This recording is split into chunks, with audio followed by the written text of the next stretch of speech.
മുഹമ്മദ് ഷബീൽ, എന്തുകൊണ്ടാണ് നിങ്ങൾ ഈ സൂംബ നൃത്തത്തെ അല്ലെങ്കിൽ ആ വ്യായാമ മുറയെ എതിർക്കുന്നത്?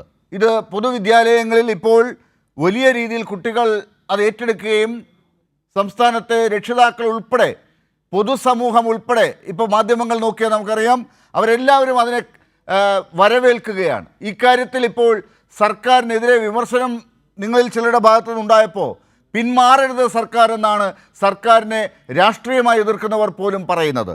എന്തുകൊണ്ടാണ് നിങ്ങൾ ഇതിനെ എതിർക്കുന്നത്? ഓക്കെ, സൂംബയെ എന്തുകൊണ്ട് എതിർക്കുന്നു എന്ന ചോദ്യത്തിന് ഈ സൂംബ കൊണ്ടുവന്ന ഒരു സാഹചര്യത്തെയാണ് ഒന്നാമത് നമ്മൾ കാണേണ്ടത്. ഇപ്പോ ജൂൺ 26 ഈ ഒരു ലോക ലഹരി വിരുദ്ധ ദിനത്തോടനുബന്ധിച്ചാണ് ഇത്തരം ഒരു സംഗതിക്ക് ആദ്യം തുടക്കം കുറിക്കുന്നത്. അപ്പൊ അവിടെ തന്നെ ആദ്യത്തെ ചോദ്യം ഉന്നയിക്കുന്നത് ഇതാണ്.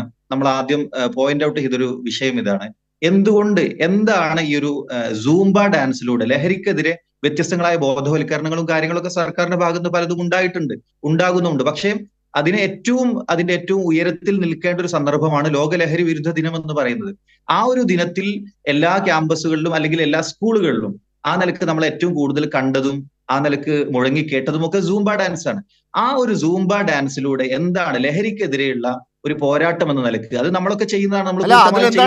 ഇനിയിപ്പോ സൂംബയെ കുറിച്ചാണ് കേട്ടതെങ്കിൽ തന്നെ ലഹരി എന്ന് കേട്ടില്ലല്ലോ. ലഹരിക്കെതിരെയുള്ള കാര്യങ്ങൾക്ക് പകരം സൂംബ കേട്ടതുകൊണ്ട് എന്താണ് നിങ്ങൾക്ക് അസ്വസ്ഥത? ഒന്നാമത്തെ കാര്യം. രണ്ടാമത്തെ കാര്യം, ഇക്കാര്യങ്ങളൊക്കെ സർക്കാർ തീരുമാനിക്കുന്നതല്ലോ. സർക്കാരിൻ്റെ വിദ്യാഭ്യാസ വകുപ്പിൽ അതിന് വേണ്ട കാര്യങ്ങൾ ആലോചിക്കാനുള്ള സമിതികളുണ്ട്. അവർ ആലോചിച്ച് അതിന് വേണ്ട വിദഗ്ധരുണ്ട്. അവർ തീരുമാനമെടുത്താണല്ലോ ഈ കാര്യങ്ങളിലേക്ക് പോവുക. അതിനെ നിങ്ങൾ എന്തിനാണ് ഈ രീതിയിൽ പൊതുസമൂഹത്തിൽ മറ്റ് തെറ്റിദ്ധാരണകൾ ഉണ്ടാക്കുന്നത്?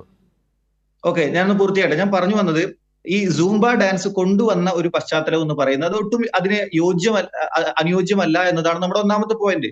അത് ലഹരിക്കെതിരെ കാര്യമായ സന്ദേശങ്ങൾ എന്തെങ്കിലും കുട്ടികൾക്ക് നൽകുന്നുണ്ടോ? ഇപ്പൊ ഒരുപാട് സ്കൂളുകൾ അത് അരങ്ങേറി. ആ നിലക്ക് അതിൽ ഉൾപ്പെട്ട കുട്ടികളെ സംബന്ധിച്ചിടത്തോളം അവർക്ക് ലഹരിക്കെതിരെ എന്തു മെസ്സേജാണ് അതിലൂടെ ലഭിച്ചത് എന്നതൊരു പ്രസക്തമായ ചോദ്യമാണ്. അവിടെ തന്നെ അതിന്റെ ഒരു അപ്രായോഗികതയും അതിലൊരു ചർച്ചക്കുറവ് നമ്മളവിടെ കാണുകയാണ്. നമുക്ക് ഓരോ കാര്യങ്ങളായി സംസാരിച്ചു പോകാം. ഇപ്പൊ താങ്കൾ പറഞ്ഞ കാര്യത്തിൽ എന്ത് സന്ദേശമാണ് കൊടുത്തതെന്നാണ്. ഇതൊരു പരീക്ഷ എഴുതി മാർക്ക് വാങ്ങാനുള്ള കാര്യമല്ലല്ലോ. ഈ പറഞ്ഞ കാര്യത്തിൽ ലഹരിക്കെതിരെയുള്ള ബോധവൽക്കരണത്തിനപ്പുറം കുട്ടികൾക്ക് ടെൻഷൻ ഉണ്ടായി, കുട്ടികൾക്ക് മറ്റ് കാര്യങ്ങളിലേക്ക് ശ്രദ്ധയുണ്ടായി, ലഹരിയിലേക്ക് പോകാതിരിക്കാനുള്ള അവസരങ്ങൾ കുറയ്ക്കുക എന്നതിലേക്ക് പോകുമ്പോൾ ഇത്തരം ആഹ്ലാദ നിമിഷങ്ങളെ കുട്ടികൾ വരവേറ്റിരിക്കുന്നു എന്നാണ് സ്കൂളിൽ നിന്ന് കിട്ടുന്ന ഫീഡ്ബാക്ക്.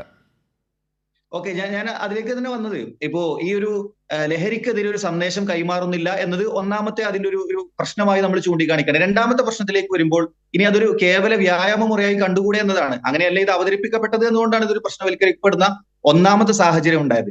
രണ്ടാമത്തെ ഒരു സാഹചര്യത്തിലേക്ക് വരുമ്പോൾ ഈ സൂംബ എന്നത് അതിന് കൃത്യമായ ഒരു കൾച്ചറൽ ബാക്ക്ഗ്രൗണ്ട് ഉണ്ട്.